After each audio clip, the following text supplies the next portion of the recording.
want to be free to do what we want to do. And we want to get loaded. And we want to have a good time. We're going to have a party. It's going to be a graduation ceremony and a commencement exercise, essentially for the heads. Freedom's what we're talking about. What's too much and what's too little?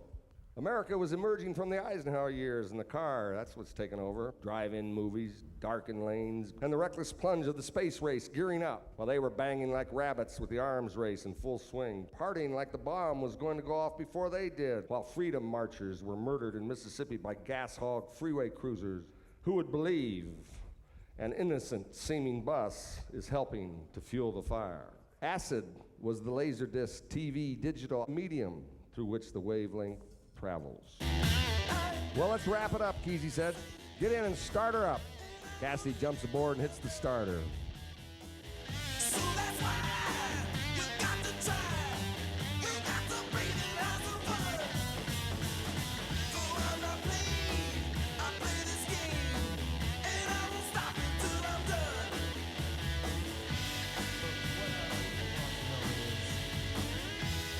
I go my way. Well, as y'all know, when the bus came back, we tried to put that movie together. And we had like 50 hours of film that was matched with about 70 hours of tape. And people started coming in on Saturday nights to watch these movies. And we said, well, shit, they're wrecking the house, they're wrecking the yard, they're wrecking everything. Reckon we ought to do something else? So we, instead of having it in our own yard and getting wrecked, we hired halls. And of course, you know, the group that joined up with us, they were called... No, they were called the Warlocks. So we'd set up our band at one end of the hall, and they'd set up their band at the other end of the hall, and then we'd show the movies right down the middle. Will LSD be in evidence at the graduation ceremony, Ken? Why don't you guys come? Yeah. And we had the acid test graduation, in which everybody was going to graduate from using acid because it was illegal. And so then you had to be like Clinton. Oh, sure. I saw acid all the time. Oh, yeah, I put it on my tongue, but I didn't lick it. Are you a member of the graduating class tonight? No, I flunked the acid test. The stipulations that Ken put up, I didn't pass. Parents who are concerned about your children who are being exposed to LSD and marijuana. There's no doubt about that, and there's nothing you can do about it. My advice is to sit down with your kids and ask them what they're learning, why they take it, and learn from your children, and perhaps eventually, when you're spiritually ready, you'll turn on with your children if you think that's the right thing to do. So that one thing led to another, and we went up to Oregon, started living up there. The Grateful Dead became a big-time band, and they came to Oregon in 1972 and had a concert there that we called the Field Trip. When they drove in and played on the day that you think this is hot, 112 degrees, all-time record. And they stood out there and they played into the sun all day, beating into their eyes. Their faces turned red.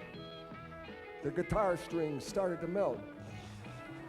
Their voices lost any indication of words, because there was no water. One water truck for the crowd. And it ran dry. No problem. We'll go out to this little lagoon, we'll suck up the water, put it in the truck, and we'll go with the big hose and we'll spray the crowd and cool everybody off. Wonderful. And it's coming down the road, and this guy comes up and he says, where did you get that water? Well, down in the lagoon. He says, Jesus Christ, he says, man, that's where they empty the shitters. And so we came that close to spraying the crowd with shit. The thing about acid is, when you get to my state, I'm like a Pavlovian dog. I don't even have to take acid. All I got to do is go up and bang on the side of the bus, and I begin to hallucinate. Like a 33 plate at 78, crazy joyrides and stolen cars, backseat ecstasies, stocking legs in the air, flies fumbled open, jails where bitter graffiti stabbed beat history into the bone. Gotta go, gotta keep a step ahead, keep your mind ahead. Don't bump your dumb head against their walls, man. Look for doors and then go. Just leave them snarled up in their worries, their motives. It's their kick, man. It's their dreary high.